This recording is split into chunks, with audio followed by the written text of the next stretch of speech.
It was a brilliant day in summer, and the blue of the Mediterranean was answered by the fleckless blue of the sky, out of which the sun shone with all the fierceness of noon.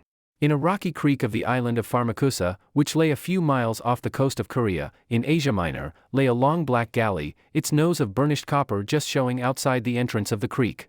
With its benches of rowers who sat quietly chatting, their black oars not placed inboard, but ready to their hands, the raking mast and the huge half-furled sail, the galley had all the appearance of a vicious scorpion waiting in a cleft of the rocks for some unwary prey.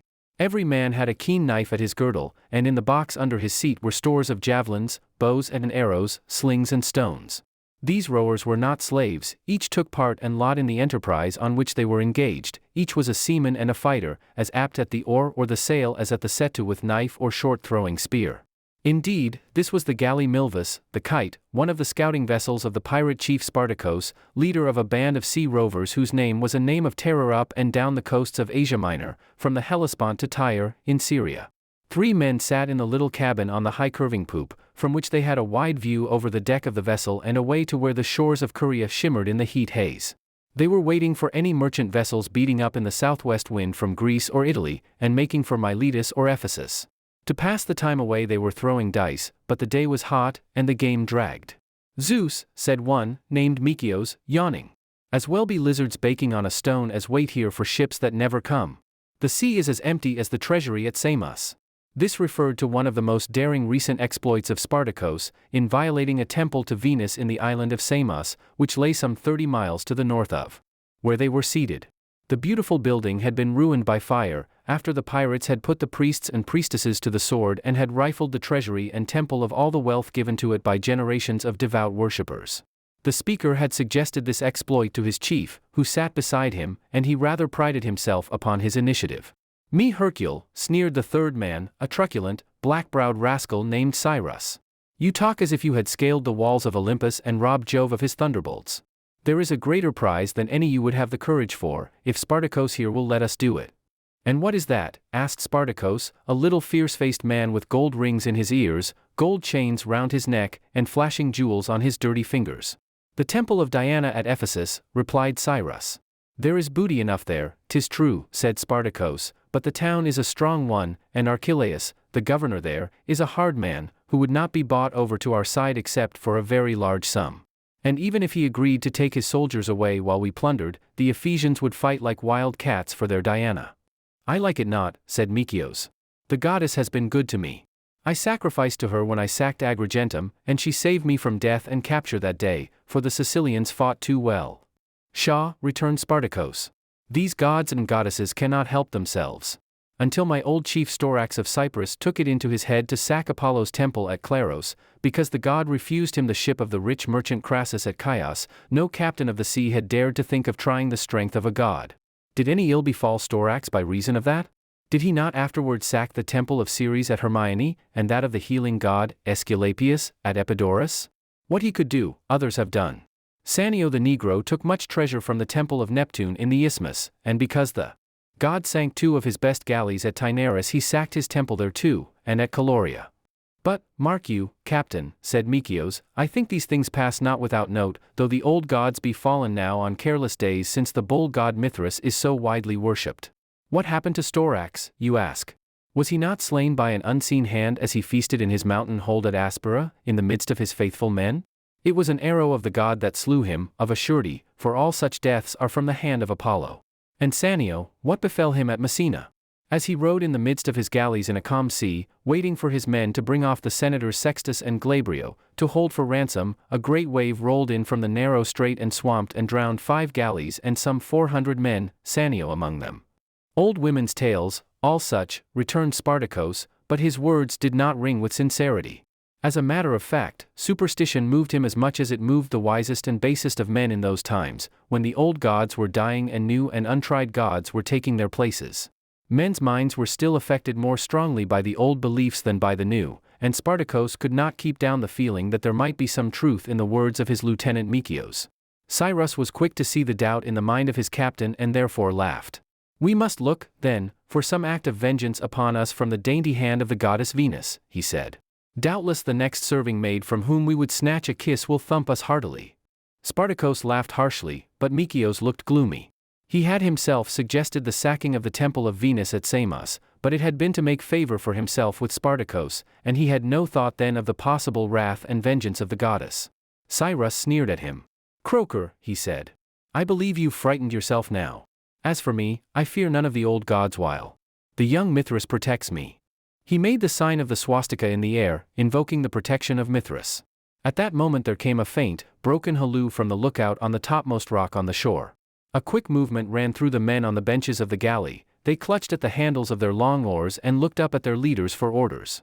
Spartacus and his lieutenants gazed shoreward and saw a man gesticulating toward the sea to the north, as if pointing to an advancing vessel. "Jump ashore, Mikios," said the captain of the galley, "and run to the northern point and see what you make of the stranger." Mikios did as he was ordered, and in the course of a few minutes returned to say that there were 2 merchant galleys whose course showed that they were making for Miletus. They were heavily laden and were therefore a likely prize. "Give the call for the other galleys," said Spartacus, and soon a trumpet call, clear and high, rang out along the rocks and creeks of the island.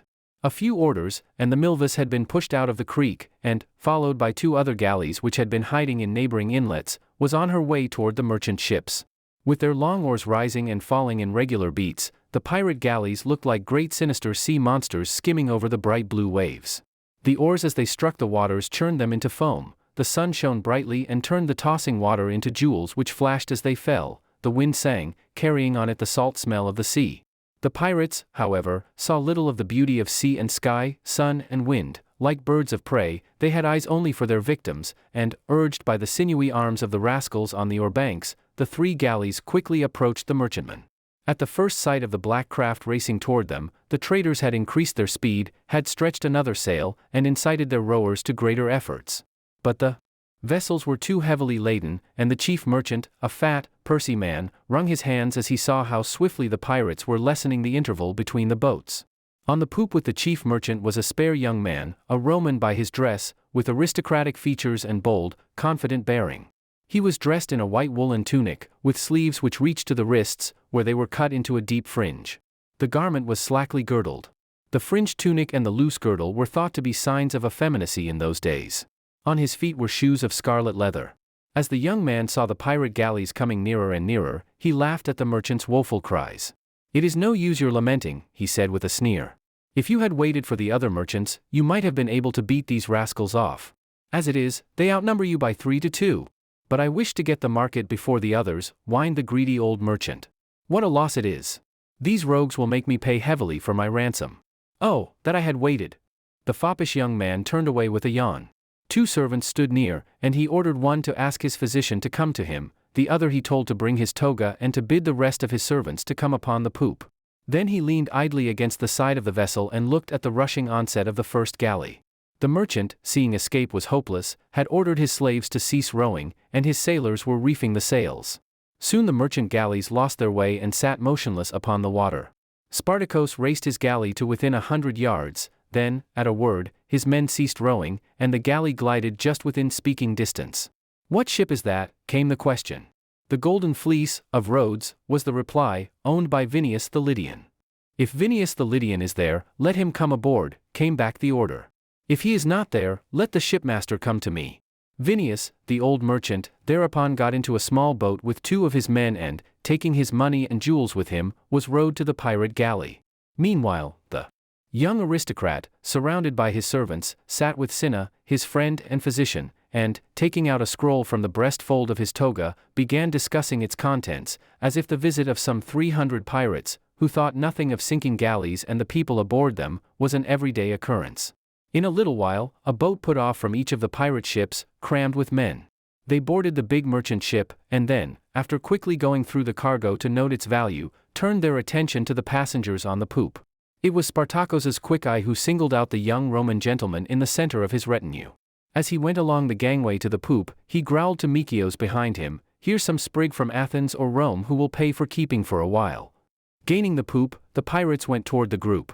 The servants closed about their master, at which movement Spartacus laughed.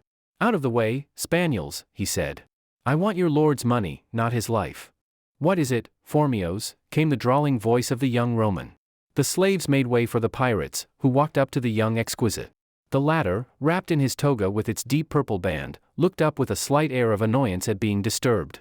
"Who are you?" asked Spartacus harshly, disliking the haughty air of the aristocrat. The other looked at his questioner with a patronizing smile for an instant. Then, with a gesture, he turned to his friend with the words, "Tell the fellow, Cinna." The physician, an elderly man, looked haughtily at the pirate and said, "This gentleman is Gaius Julius Caesar, of Rome." "What will he pay for the lives of himself and his people?" came the harsh question. Cinna shrugged his shoulders and looked at his master, who, however, had returned to his book. Spartacus waited for a reply, but, as neither Caesar nor Cinna appeared to think the question concerned him, and did not attempt to break the chilly silence, Spartacus, with an angry malediction, turned to Micios and said, "What are they worth, think you? From the pride of them, the treasure of Midas wouldn't be enough." Micios looked at the crowd of slaves and freedmen as if estimating their market value, and then muttered advice to his captain. "I'll double it, 20 talents is what I want," said Spartacus. Caesar raised his head, and a look of real anger was in his eyes. 20 talents, he said icily. "My good fellow, I am afraid neither of you knows your business. Anyone who knows me will tell you that I am well worth 50 talents. For some moments, Spartacus was speechless with surprise. As a rule, people were anxious to get off with as low a ransom as their captors would accept, and for a prisoner to put up the price placed upon him was something unheard of. Moreover, Caesar's valuation, equal to almost $1 million in the 21st century, was a staggering amount. Spartacus hastened to get over his surprise and to accept the offer. "Have it as you will," he said, with a harsh laugh. 50 talents you'll pay ere you see Rome again." "I will send my people with letters to Rome," replied Caesar. "You will ship them there at once, and the money shall be in your hands by the calends of August." Spartacus scowled. Somehow this aristocrat seemed to be giving orders, and his captor had to obey them. The pirate growled assent and departed. In a little while the merchant galleys were turned and rowed toward the island, where in a small bay they were anchored, and the rich gear and goods were landed to add to the stores of the pirates. Caesar and the merchant and his people were housed in huts, which formed the village of the pirates, placed in a wide green field just below the high rock which formed the lookout of Spartacus and his band. There they would await the time when their ransoms were received.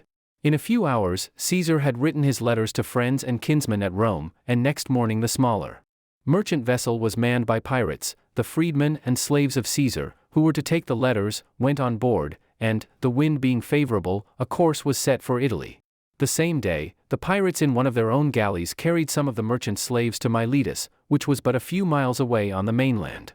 Caesar also sent letters by these to friends of his in Asia Minor, particularly to Nicomedes, the wealthy king of Bithynia.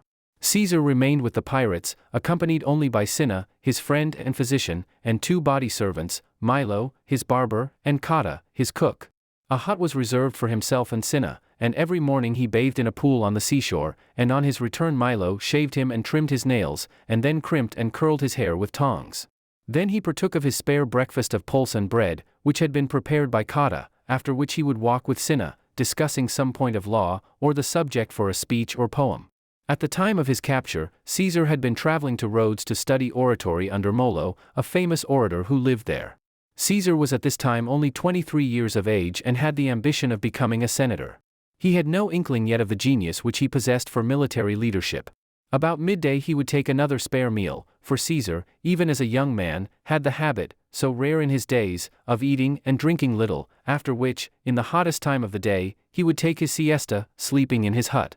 At 2 o'clock he would take exercise by running, leaping, and throwing big stones, and at 3 he would bathe again, after which he rested and Cinna would read to him. His last meal would be taken at 4 o'clock, after which he would sit conversing or reading with Cinna, or declaiming a speech which he had thought out and noted down during the day. Soon after dark he would retire to his couch. The pirates, observing his manner of life, used to laugh and jest among themselves about him, calling him the dandy, the man-woman, or the lady. They kept strict watch upon him, but this was because of his value, not that they feared he might try to escape. As the days went on, they began to have a feeling of contempt for one whose amusements, interests, and manner of life were wholly different from theirs. They found pleasure in rough and brutal sports, or games of chance, at which they quarreled and fought, sometimes to the death, while this stranger passed his day in bathing, talking, reading, and exercising his limbs. So fearful was he of his precious health, indeed, that he kept a physician continually about him. Such a creature as this Gaius Julius Caesar, this aristocrat, was only half a man. When, therefore, one night, into their midst, as they sat roaring out songs over their cups, the physician entered, and, going boldly up to Spartacus, said that Caesar had sent him to tell them to keep silent. As he was about to sleep, looks of stupefied wonder gave way quickly to great guffaws of laughter at the insolence of the man-woman.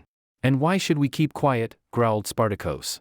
"That little white man of yours would do well with a little hardship, and a night's sleeplessness will do him good. Tell him I shall make all the noise I wish." "You are foolish, my friend," replied Cinna. "You wish to get the ransom for my friend and master, I suppose?" The pirate assented. "My friend is a man of delicate health, sleep and a quiet life are necessary to him. If he were to die here, you would get no ransom, for the money is to be lodged with the Roman governor at Miletus and will only be given to you when Caesar goes there in person." Spartacus scowled. The logic of this stranger was unanswerable. "Tell your man-woman that I will keep my boys quiet," he said. Afterward, whenever the pirates forgot their promise and were noisy at night, Caesar sent and ordered them to keep silent, and they instantly subsided, though with muttered curses. After the first few days, Caesar spoke to several of them, getting them to talk of their exploits and leading them to reveal their true natures, in which craftiness, greed, and savagery mingled. Spartacus and Micios he particularly chose to talk to, and, while he showed his contempt for their trade and their manners, and never let them forget the social gulf which lay between them, he entered into many of their games and diversions, got them to run and jump and throw balls with him, and to walk with him about the island. The pirates could not understand him. He was frank in his manner, he laughed and jested with them, and, when he chose to be so, was excellent company. But they felt vaguely that he was not so soft a person as they had deemed him to be. He gave them orders as if he were their prince and they were merely his bodyguard. They resented this manner, but he was so fearless and his bearing was so lordly that they had to obey, willy-nilly. They felt that under his suavity and condescension of manner there was a determination that nothing could break.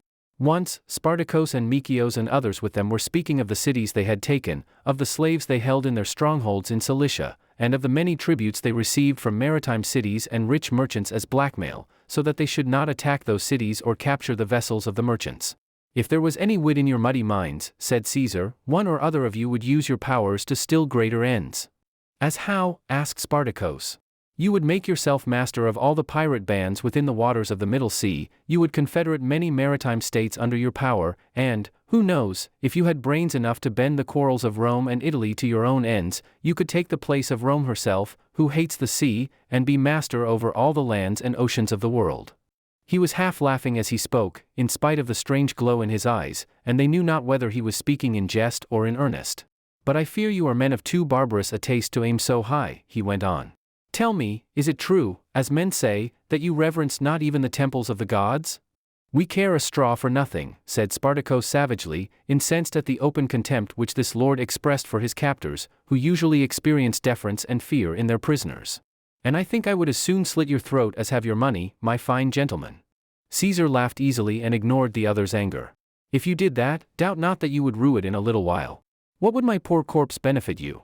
Think how you would curse yourself for a fool when you were told that 50 talents, 300,000 denarii, were waiting for you at Miletus, and all that you could offer for them was my poor clay. I thought you were men of business." I, said some of the others, laughing at his mockery of their chief. "Spartacus will spare you for your money's sake, but your tongue is too free."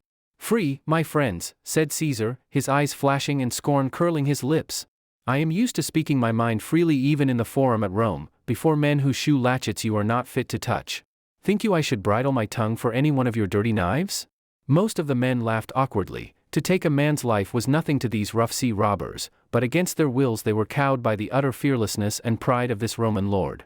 Some found a zest in his insolence, and at any rate none of them would permit his life to be taken, unless, of course, his rich ransom never came to their hands. Caesar rose from the log on which he sat and, folding his toga about him, prepared to go to his own hut. "What insolence," he said jestingly. "Barbarians as you are, not to appreciate a gentleman's jests. Do you not know that a lord's slaves laugh or cry with him to save their backs from the whip? Not only do you threaten me with death, but you resent my jokes. For such insolence, not one of you deserves less than the death of a common rogue, and, mark me, when I am free, I will see to it that you all get your deserts on the cross." This sally excited the men to much laughter. The daring of the thought tickled their sense of the humorous. To think that this man, so much in their power, should threaten to crucify them, like any other poor robber whom Roman justice thrust upon a cross along a roadside. After all, the Lord could make a good jest. Caesar's fearlessness among these cutthroats was a matter of wonder even to Cinna, his physician, who tried to dissuade him from trusting himself among them. "My friend," Caesar replied, "have no fear for me. These men value me too much to injure me. They are sorry rogues, indeed, but at least they enjoy the edge of my tongue." One day Caesar went to a party of the pirates, as they sat after their evening meal, and told them he would recite an oration which he had composed. It was a revised version of the final portion of the speech which he had given in the Forum when he had impeached Antonius Hybrida for corrupt government in Macedonia. With all solemnity, while the men gaped at him in wonder, he told them that this speech had always dissatisfied him, and, more than any of his other orations, had convinced him that a few sessions with the great orator Molo at Rhodes, whither he had been proceeding when their rascalities had seized his person, were necessary to perfect him in the art of rhetoric. Then for some time he exerted all his gifts of eloquence upon the group of wretches before him. With every addition of fine phrasing, noble gesture, and telling intonation, he strove to make them realize the force of the arguments by which he sought to prove how utterly evil and injurious to the state had been the actions of the governor in taking bribes from suitors and from merchants and in robbing travelers of their goods. But all his efforts were in vain. The pirates were not impressed in the least and even laughed at him, and halfway through his oration many turned aside and began to play dice or a game with small bones called mora. When he ended, Caesar looked sourly at them as they lolled in their places. Some joked about the gestures he had made. Spartacus said it seemed a lot to say about a man who had taken a few goods and trifling sums of gold, while another ruffian, supposed to be a very comic fellow, began to create roars of laughter in one corner by imitating Caesar's motions and looks while he talked. "Dolts and barbarians," cried Caesar. "It is like throwing pearls to swine or giving gold to asses to lay before you the riches of oratory such as I possess." "You learned men seem to do little else but talk," growled Cyrus. "As for us seamen, we may be rough men, but we do much more than we talk about. Give me a man who does things, not one who mouths about what other men have done." "Dunce," said Caesar, with a scornful smile. "I suppose you will never learn that words can sway men much more than your brutal deeds with knife and javelin. Oh, I shall take the greatest pleasure in hanging you all when I am free again."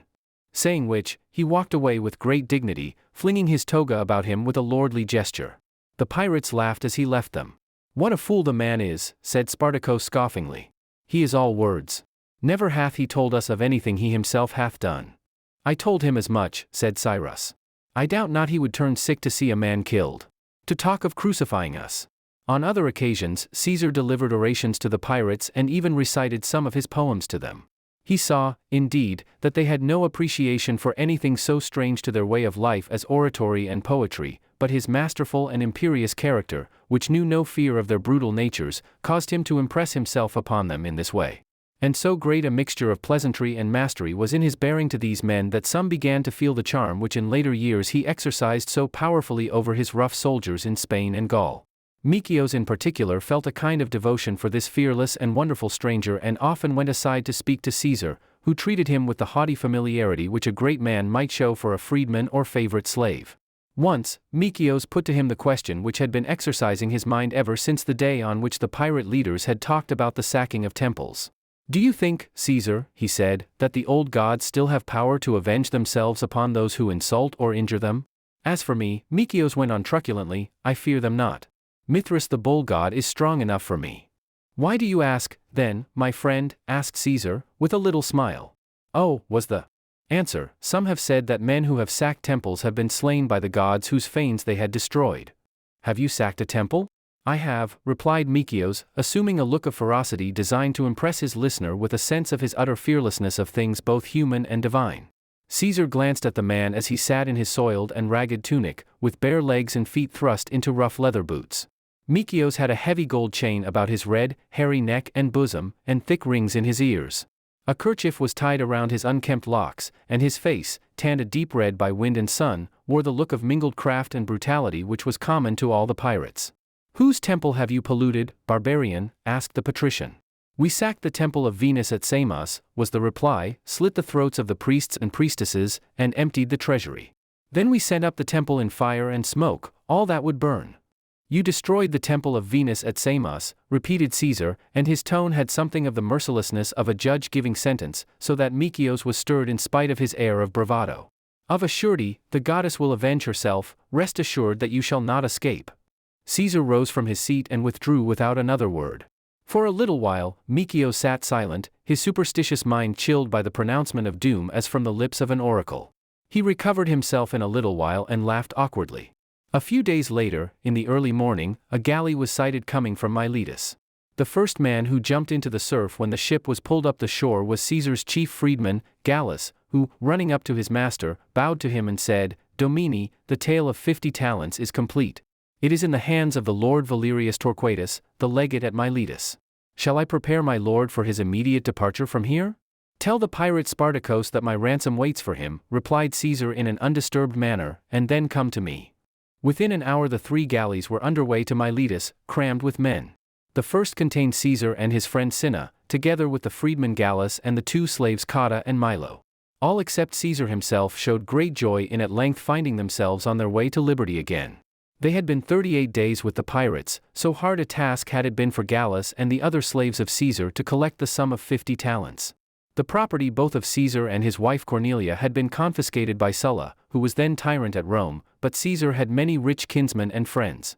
Throughout the preparations for departure, Caesar had sat silent on the poop of the galley, gazing upon the line of shore, from which they were now receding, as if trying to fix the appearance of the creeks and the cliffs upon his memory. Spartacus and his 2 lieutenants came upon the poop. They were in high glee at the prospect of receiving so large a sum for their captive, but, though Spartacus did not anticipate any trick, it had ever been his habit in these cases to make every assurance. He had known of pirates who had been lured to a place at which a ransom was to be paid, only to be fallen upon and overwhelmed by forces in hiding. For this reason he had brought with him all his men, well armed, and the money was to be handed to him on the governor's galley, at a point on the open sea outside the harbor of Miletus. "You cannot say I have not treated you well, Caesar," said Spartacus, with a rough laugh. 50 talents in a lump do not often come the way of a poor corsair, but I think I and my fellows have treated you like a king. I will see that your kind treatment of me does not benefit you if ever you come before the judge at Pergamum," was the smiling reply. "No word from me shall keep you from the cross." "You will have your jest," said Spartacus, with a laugh. "Look you, if you ever happen to fall into my hands again I promise you I'll raise your ransom, 'twill be 75 talents next time, for the sharp tongue you give us." Cyrus and Micios laughed heartily. This was paying the Roman lord back in his own coin. "There's the legate's galley," said Spartacus, and cast keen eyes about the sea and away to the white bar of the harbor, against which the sea tossed up its jeweled waters, flashing in the sunlight. But there were only a few fishing vessels here and there, and no armed galley threw back the sun's rays from its gleaming beak of bronze. The formality was soon over. Spartacus, with a bodyguard, went aboard the galley of the legate, or governor, and the gold coins were counted out and taken in bags to the little boat bobbing at the side. The governor, a stout old Roman with a rubicund face, stood waiting impatiently while the money was being counted, and, when this was finished, Spartacus yelled through his hands to Micios on the first pirate galley to put Caesar and his people in a boat and row them across. This was done with alacrity, and in a little while Caesar stepped on board the governor's vessel.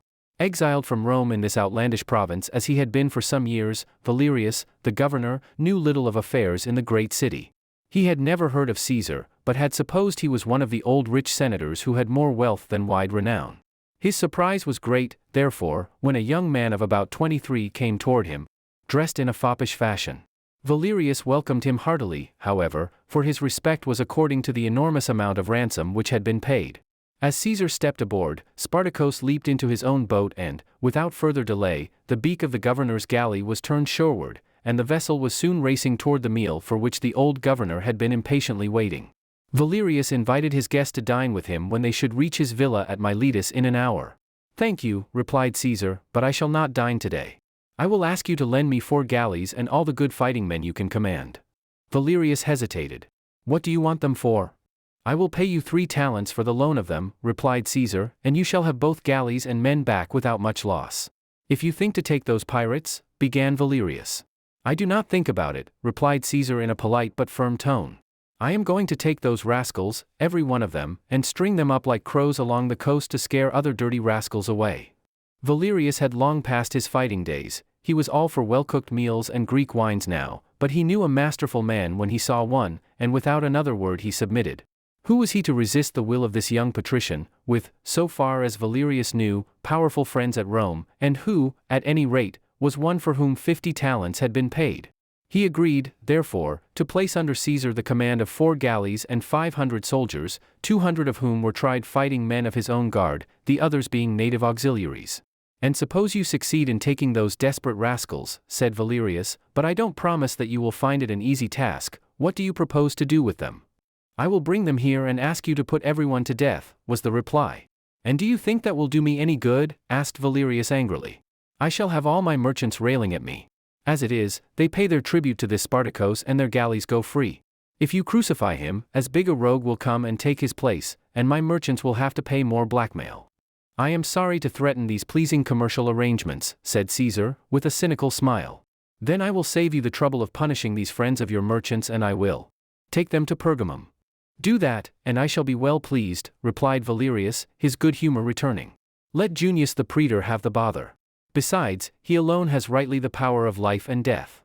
After a few more words, Caesar parted from the governor, the latter being glad to see the back of this young man who wished to disturb the comfortable relations existing between the merchants of Miletus and the pirates who patrolled that part of the coast. Meanwhile, the pirates, having returned to the island, were deep in a great carouse to celebrate the rich haul which they had so easily made. Much heady wine was drunk, boastful speeches were made, and song and jest sped the pleasant time. Even the lookout men on the highest point of the rocks had joined in the festivity and no watch was kept upon the sea. When, therefore, with the suddenness of a tempest out of the summer sky, men rushed upon them from behind the rocks, the half-drunken pirates were able to make but little resistance against what were found to be overwhelming numbers. Those who attempted to fight were cut down, the others were surrounded and ordered to throw down their arms. Who commands you? Yelled Spartacus, rocking as he stood, impotent rage in his voice. From behind a group of soldiers came the tall, slender figure of Caesar, smiling, but with a cold glitter in his eyes. Spartacus started, then he cursed vehemently for a while, and after that was silent. Micios looked gloomily at Caesar, and then with drunken gravity he turned to Spartacus and shook his head sagely. He said he'd crucify us, and so he will, he ejaculated. Surrounded by the soldiers, who stood with drawn swords ready to cut down any pirate who ventured to break away or to resist, the rascals were pinioned and then were thrust into the bottom of the galleys. Only a few had escaped by flight into the inner part of the island when the surprise had come, and the number taken amounted to about 350. Caesar also recovered the whole of the 50 talents which had formed his ransom.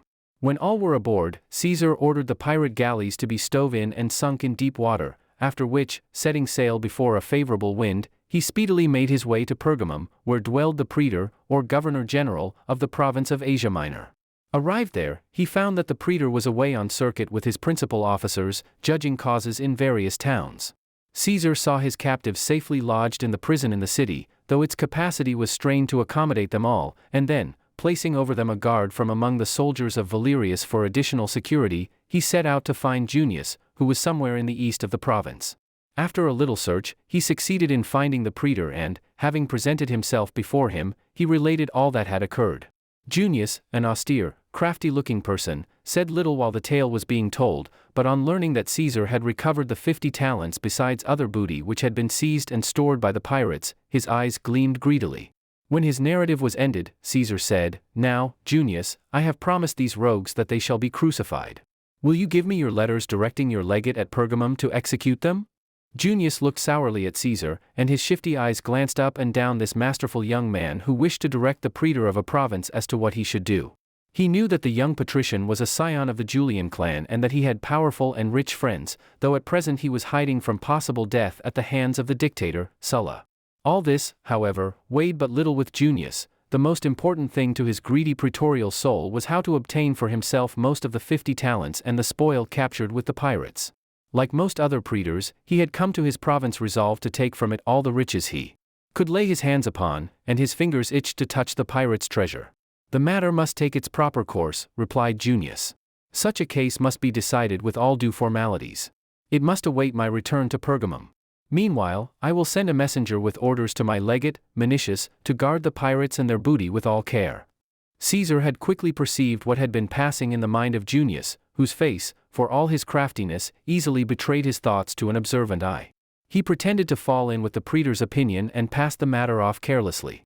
He stayed chatting a little while on indifferent topics, so as to make it appear that the business had no real interest for him. When, however, he had taken his leave, he instantly ordered his freedmen to bring the horses, and without waiting for food he left the place and took the road back to Pergamum. His decision was already taken. The man who in later years in Gaul was to slaughter thousands of barbarians without mercy took little account of the execution of 200 or 300 robbers.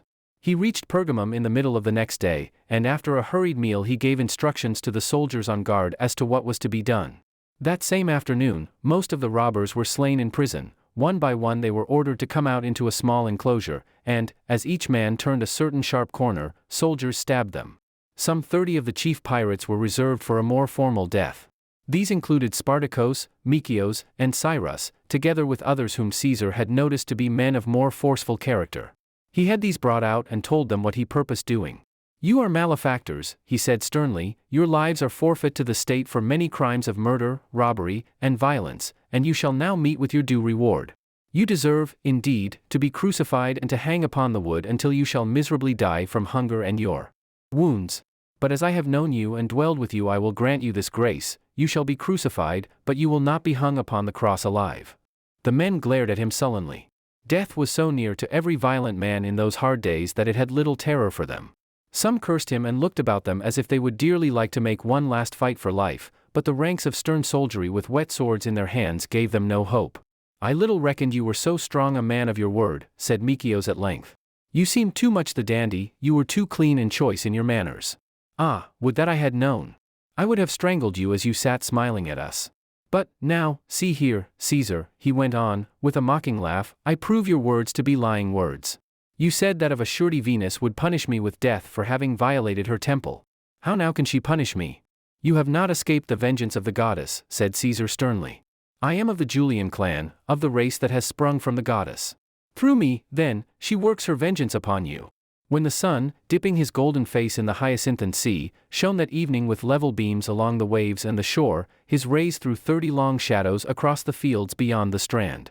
The dead bodies of Spartacus and 29 of his comrades hung upon the gaunt, high crosses, their sightless eyes looking at the sinking sun. Next morning, Caesar took galley and, resuming his interrupted journey, he went on his way to Rhodes, where, placing himself under the instruction of Apollonius Molo, the great orator, he perfected himself day by day in the arts of public speaking. At this time, the power of the pirates of the Mediterranean was at its height.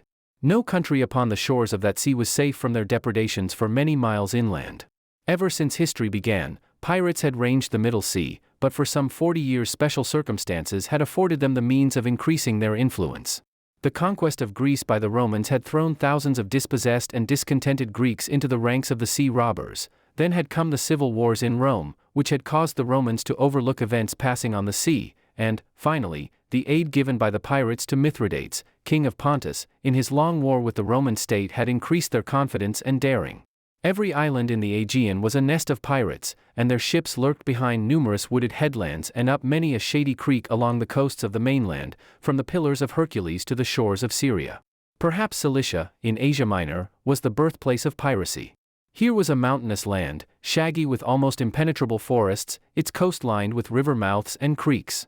The latter offered numerous points of refuge for the long black galleys, and the hidden fastnesses of the hills gave secure retreats where, when Roman admirals pursued them too closely, the sea rovers could lie concealed, and where, when their power increased, they hid their captives and their plunder. Crete and Cyprus were also favorite resorts of the corsairs, but as their arrogance increased, they came out boldly from their hiding places and attempted greater things. They still, indeed, darted forth like spiders from their holes when the watchers warned them of the approaching merchant galley, but they also formed confederacies among themselves and, joining their forces, they attacked rich towns on the sea coast and possessed themselves of guarded places. The towns had to be ransomed by the merchants who lived in them, who henceforth had to pay tribute or blackmail to the pirates, in consideration of their galleys being allowed to go freely about the sea. Then, also, prominent citizens or other rich men would join them either for the adventurous life or for the wealth to be gained from booty. As a result, the daring of the pirates grew more and more. The number of their galleys increased, and the richness of their gear was a thing of wonder.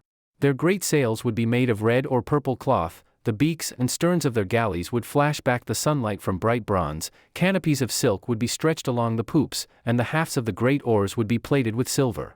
Thus, instead of creeping out of their hiding places secretively to do their evil deeds, they now boldly drew attention to themselves and flaunted their ill-gotten adornments in the broad light of day.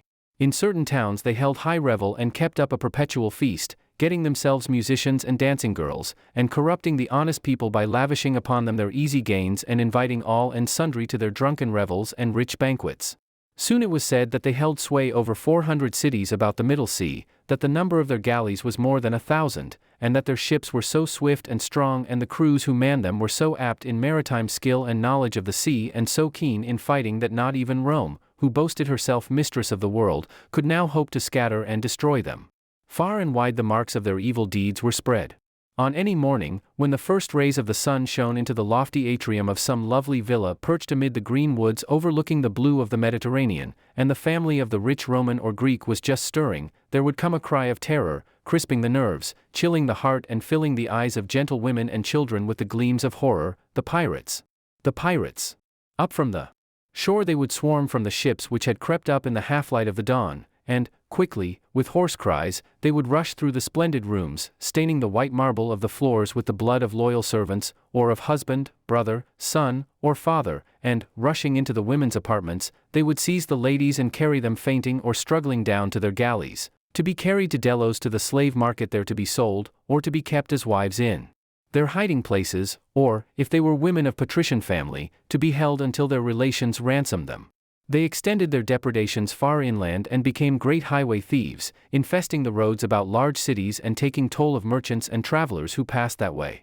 So daring at times were they that they even penetrated into the cities themselves, and so great was the terror which their name and cruel deeds inspired, and so weak and stupid were the men in authority, that no one dared lift a hand to punish their insolence.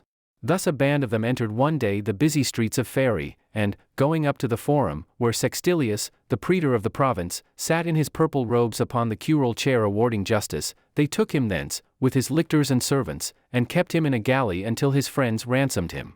Linus, praetor of Africa, they also seized, as he rode along the sea road leading from Calima to Mina, and with his guards held him captive on Mount Aspera, in Taurus, until he was ransomed. Nothing was sacred to them, and they knew not mercy. Of children they sold thousands into slavery, for pretty boys and girls were much valued as cupbearers and servants in those harsh days. Nor was there any reverence in the minds of the corsairs. Temples which had stood lovely in the rosy light of morning and evening for 100 years, built by devoted hands and revered by generations of pious men and women, were destroyed ruthlessly. Their treasures wrenched away, their priests and priestesses slain or sold. Especially contemptuous were they of Roman officials whom they captured. Once they overhauled a merchant ship in which was traveling a senator named Claudius. When the pirates, having swarmed aboard, were tumbling the passengers and crew into the boats to send them ashore, the senator, angry at being treated as if he were but one of a crowd, called out, "I am Claudius Clarus, Roman senator."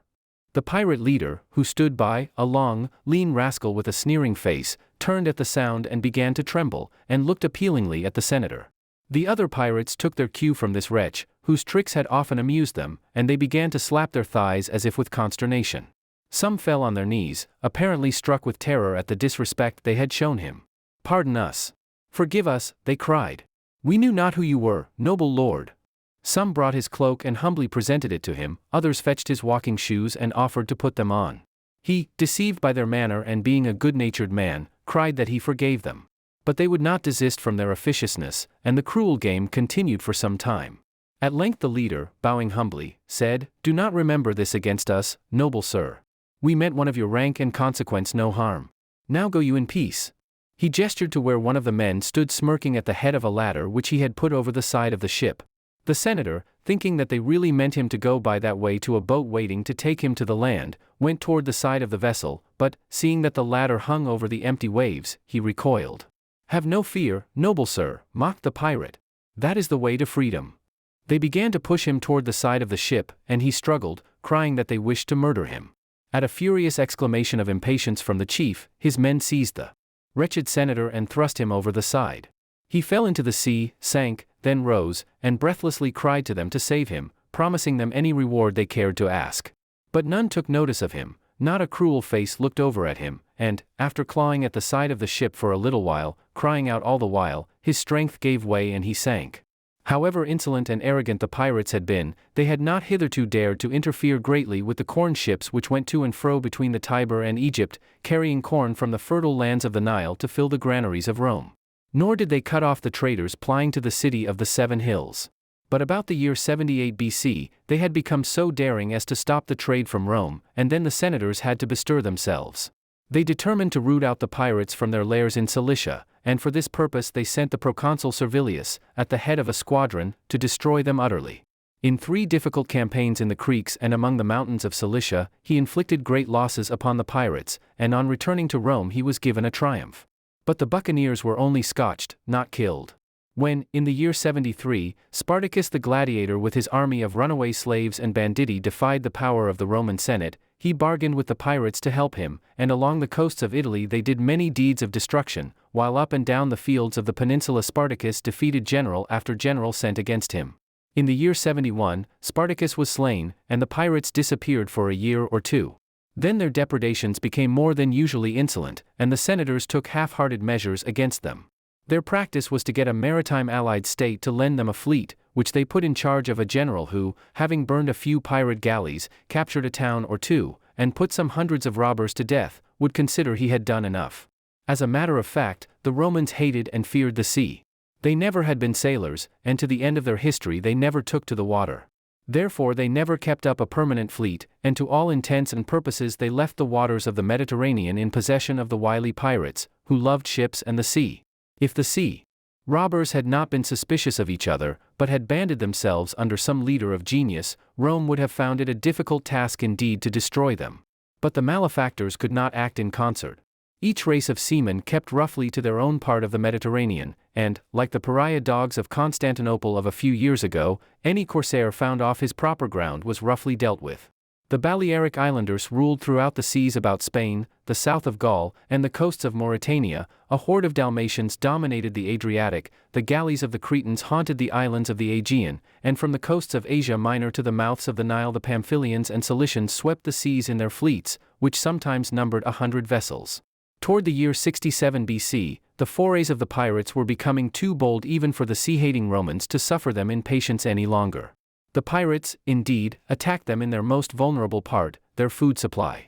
A bad season came, when the cornfields of Italy were struck by blight and disease. At the same time the expected corn ships from Egypt did not arrive, and soon it was learned that the bags of golden grain which had been meant for the mouths of Rome's hungry multitudes were being sold by the impudent pirates in the markets of Asia Minor and the Greek islands. Instantly there was a cry for vengeance, riots took place in Rome, and the senators found themselves compelled to undertake the destruction of the power that was striking at the very life of the state. Fortunately, Rome possessed in Pompey the general of genius who, unlike the many generals who had only tinkered at the task hitherto, would perform his duty thoroughly and make a satisfactory end of the campaign.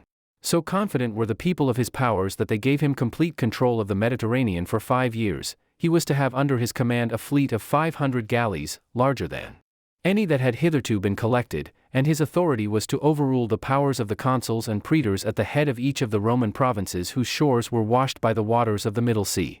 Pompey had 24 lieutenants under him, together with 120,000 foot soldiers and 5,000 cavalry. Assembling his lieutenants at Brundisium, where the main part of the great fleet was assembled, he laid his plans before them. Each man was to have a certain number of galleys under him, and with these he was to keep within a certain area of the Mediterranean, and in that area he was to search out and destroy every pirate stronghold and to burn or scuttle every galley belonging to the corsairs.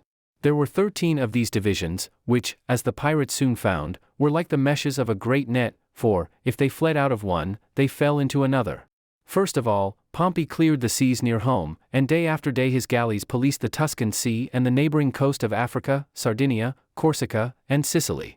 Under the burning sun and over the blue waters of the Mediterranean, the galleys clove their way, thrust along by the brawny arms of slaves and aided by sails. Many a pirate strove to fly, and many in their swift galleys did escape for the time, but others were overhauled. Then there would be swift maneuvering of Roman galley and pirate craft, the one to get in position for a ramming blow which should smash in the side of the pirate or splinter the oars along one side and throw the rowers into confusion. Meanwhile, the corsairs, with every trick of their deep-sea knowledge, dodged and turned, backed and advanced, to avoid the grim bronzed beak of the Roman ship, the deck of which was crowded with armed legionaries, from whose bronze headpieces and shields the sun flashed back dazzlingly. At the same time, the Romans shot great stones at the pirate by means of catapults, hoping to smash a hole through the bottom of the boat, or they threw lighted tow and rags, or Greek fire, in the hope of setting their enemy's galley in flames. A feint, a swift return which cracked the muscles of the sweating slaves in the rowing banks, and then the beak of the Roman galley would crash into the pirate, the oars flew in splinters, and the pirate rowers would be thrown pell-mell upon each other, with broken limbs or heads. Grappling irons leaped from the sides of the Roman ship, and then the two galleys closed in the death struggle. Over the sides of the rocking galleys on the sunlit sea, the fierce Romans poured, to be met by as fierce a defense on the part of the pirates. This way and that the crowds of men would sway, while the wounded sank down and groaned, the dead dropped, and the decks ran with blood, which poured into the sea. Discipline and hard living won the day at last. The rascally pirates, beaten to the poop, saw before them only the fierce faces and short, sharp swords of the legionaries, and behind them the sea.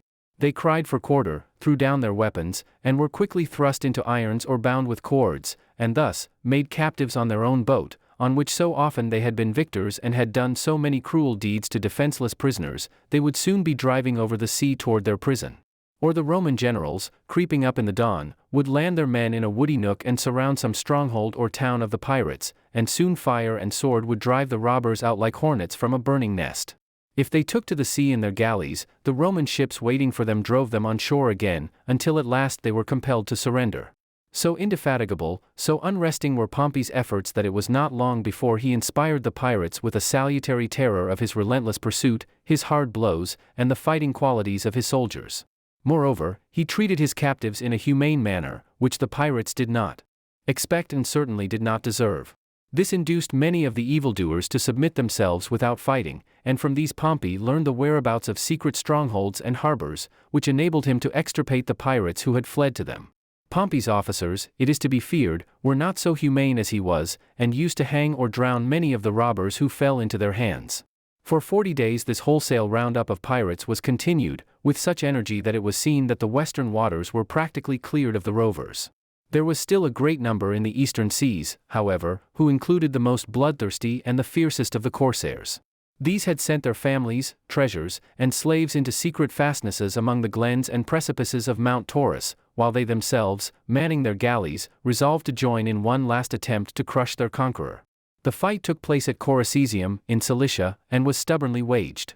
Here again the pirates had no chance against the disciplined soldiers of the Republic, who, hardened by many a rough campaign, and skilled in all the devices of warcraft, were more than a match for the vicious assailants of undefended towns and lonely villas and the murderers of defenseless women and priests. Seeing that their efforts were vain, the pirates ran their galleys ashore and fled to the fort which they had built. But when from their walls they saw the grim determination with which the legionaries prepared to besiege them, their courage forsook them and they capitulated, offering to give up all the strongholds and maritime towns which they had fortified, together with a vast treasure and many hundreds of captives. With the surrender of the pirates at Cilicium, the campaign was over. Instead of taking 5 years, it had taken only 3 months. Pompey had indeed earned the pirate laurel which many generals had pretended to gain. The number of prisoners was estimated at 20,000. Besides smaller galleys, Pompey seized 90 great warships with beaks of brass, together with heaps of treasure which were found in the secret retreats of the pirates. Contrary to the custom of many Roman generals, including Caesar in his wars in Spain and Gaul, Pompey did not sell his captives and thus make an enormous fortune for himself. Nor did he condemn them to death.